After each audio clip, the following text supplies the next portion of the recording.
Well, good day everybody, and welcome to this 2022 Mazda 3 Sedan two-wheel drive carbon edition. Now our plan is to have our in-depth review out of this after spending almost 2 weeks in it now, and really want to get a good in-depth review of this car out before we have to turn it in. But all it does is rain. So today we're just going to focus on highway driving and fuel economy. So this is the carbon trim level, and this slots, we think this is the absolute perfect trim level if you're interested in a small sedan. This carbon trim level slots right between the preferred and the premium trim, and you get 3 goodies on this that just make this an outstanding value. It's roughly $27,500.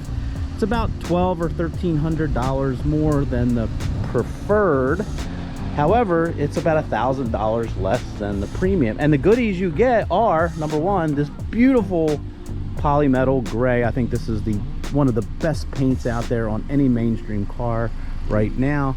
You also get beautiful red leather interior. It's not real gaudy. It's really classy. And the most desirable feature you get on this carbon trim without going all the way up to the premium is this 12-speaker Bose stereo system, and that is worth every penny. Anyway, we have a full, very thorough review coming out. We think this car is gorgeous. We think it kind of got lost in the shuffle, and when they came out with this carbon trim, well, we figured we better spend some time with it and do a thorough review. But today, given all the rain, we're just going to take this out on the highway. So let's go ahead and get this thing rolling. Okay, as we tool our way over to the gas station to top off and get out on the highway, this is the 2.5 naturally aspirated 4-cylinder, and this engine in the 3 just has not got as much love as the engine when it's put in like the CX-30 or the CX-5. Everybody goes goo goo gaga over those 2 models, but for some reason this engine in the 3, everybody was like, well, where's the zoom, despite this being plenty of power. So Mazda came out with the turbo, so that gets all the attention. So today, again, focusing on this sedan, naturally aspirated. So this returns 27. EPA ratings have this at 27 mpgs in the city, 35 out on the highway, 30 overall. Again, I'll translate those over to liters per 100 kilometers on the screen here. And this two-wheel drive sedan is sort of the sweet spot for gas mileage because doesn't have the all-wheel drive penalty, which is like 1 or 2 mpgs, and unlike the hatch, this actually has a little bit better aerodynamics. So not only does it do a little bit better on the EPA loop out on the highway, it actually exceeds the EPA when you get it out in real world condition. All right, so we'll join you back out on the highway here, where we're gonna have a couple things to talk about. So join us over there on the highway, topped off, of course. All right, getting up to speed here out on the highway. I've yet to complain once about the power of this car, or to get up to speed out on the highway, or to merge. It's fine. But anyway, we're gonna get up to speed here. We just topped off at the gas station. Hopefully traffic isn't too bad. Now this car does not have any, oh lordy. All right, because the highway definitely needed repaving because it was just horrible. Good grief. And so this car does not have any sort of econ mode. It just has the sport mode. And we're not going to try to, like, hyper mile or anything out here. We're just going to try to keep it right around 70 miles per hour. We will use our, oh my goodness, pavement is smooth. This is a quiet car, but it's not that quiet where they're repaving there. So anyway, we're out here, we're cruising at 70 miles per hour. Again, this doesn't have a econ mode or anything. We topped off back at the gas station. The tire pressure is set at 36 according to the tire placard, and yeah, and it's about 67 degrees. We have the auto climate set at 72. So we're just going to cruise out here. We'll just check our phone GPS right now. It's saying we're cruising at 72, which is exactly what we have the cruise control set to. Okay, so gonna motor down the road a little bit here and then just provide some commentary on what this car is like out here on the highway before we turn around. Okay, so we just did our turnaround. Again, our loop is 111 miles. Now, the elevation change over the 55 miles out is basically none, but it is up and down and quite hilly, so it's not exactly a flat route. Anyway, we just turned around, so before we get back to the gas station, just want to spend some time sort of doing a mini review of what this car is like out here on a highway trip. And in one word, it is outstanding. Let's just start with how quiet the cabin is. Now, I've driven a lot of cars, a lot of mainstream sedans, compact CUVs, midsize CUVs, you know, from the Toyota Camrys to the Accords, and I can say this is just one of the most quiet cars I've been in quite a while. So the most quiet car I've been in the last couple of years was a Ford Edge.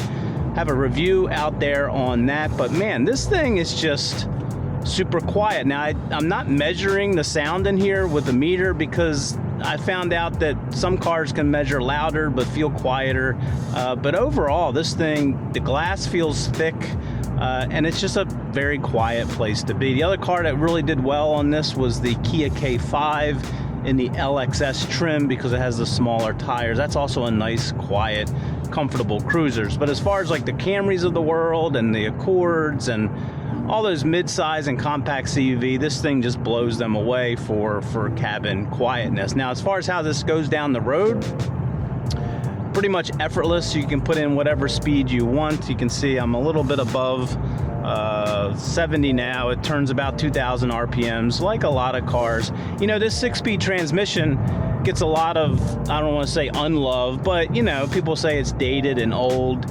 You know, 6-speed seems to be fine for manuals, but for automatics, it's not enough gears. So the other thing with this, it's not hunting gears, it's not downshifting over grades or anything like that. As far as steering goes, the 3 is interesting from a steering standpoint in the fact that it's fairly heavy, but it's heavy whether you're parking or even out here on the highway, and there's no dead spot to this rack. However, it's not a quick rack, so it's not twitchy out here. It just goes down the road with a really, really nice confidence, straightforward, just really, really pleasant to steer down the road. Now, we do have adaptive cruise that we've been using, and it works pretty good. I'm going to give this adaptive cruise sort of like a B out of on a B grade. It works really, really well as far as, you know, tracking other cars. It's very natural as far as it's braking normally. However, if traffic comes to a stop, it's a little bit reluctant to slow down until the last minute. It also doesn't have like a pass feature where it'll zoom out around anybody. But overall, I have no complaints about it. It's pretty good. Safety wise, you know, we have blind spot monitoring, and the way Mazda does it here is just stupendous because they give you a nice little pleasant chime if you turn your signal on to say, hey, don't go over into that lane.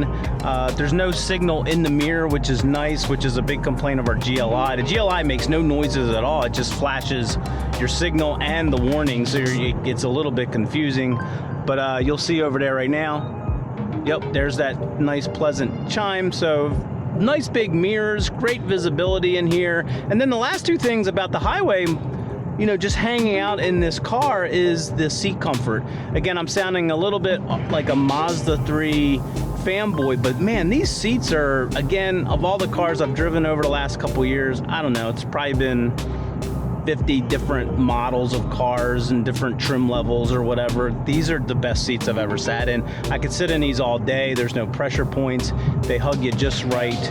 And even the passenger seat without lumbar is super duper comfortable also. So big kudos up to the seats. And then the final thing that makes this such a great cruiser is that Bose system, because you got a quiet cabin, a 12-speaker Bose that sounds awesome. So again, this reminds me a lot of traveling in the Ford Edge, of how quiet that car was with its Bang & Olufsen system. And if you just like to listen to music while you chew up the miles in a nice quiet cabin, you know, this 3 is hard to beat. So anyway, we'll get more into all this in our full review, but right now let's get it back to the gas station. Let's just take a look at the trip meter right now. We're showing 39.1. We're going up a pretty steep grade, so the transmission is downshifted to 5 to keep up the speed up this grade. But anyway, 39.1, but let's get her back to the gas station and wrap it all up. Of course, the camera died at the gas station, so we brought it on home for these final calculations. So it's just been one of those kind of days. Hey, before we get into these final calculations, if we've done a good job today, be sure to give this video a thumbs up and consider subscribing to be on the test drive. We'd appreciate that, and it really does help us small YouTubers out. Okay, so let's get into the numbers. On our GPS, it says that we averaged 64.8 miles per hour. So that's pretty good speed. Traffic wasn't too bad. Over 111 miles. We even hit 80.8 there at one point. So as far as calculations go, it was 111 miles and we had 2.897, 38.3 miles per gallon. Okay, so the trip computer said 40 miles per gallon. This says 38. You know, it's still really, really good and exceeds the 35 mpg, so no complaints there. This does have a 13.2 gallon tank, so let's multiply that. There you go, 506 miles, you know, theoretical maximum range, definitely 400 plus easily without filling up if you take this on a nice long highway trip. Well, there you go, the Mazda 3 two-wheel drive sedan with the 6-speed, doing some really good fuel sipping out on the highway. So hopefully you enjoyed this today, and thanks for coming along with us. Look for these other review videos that are coming out on this outstanding Mazda 3, especially in this carbon edition. So again, thanks for watching today, and have a great day, morning or evening, wherever you may be.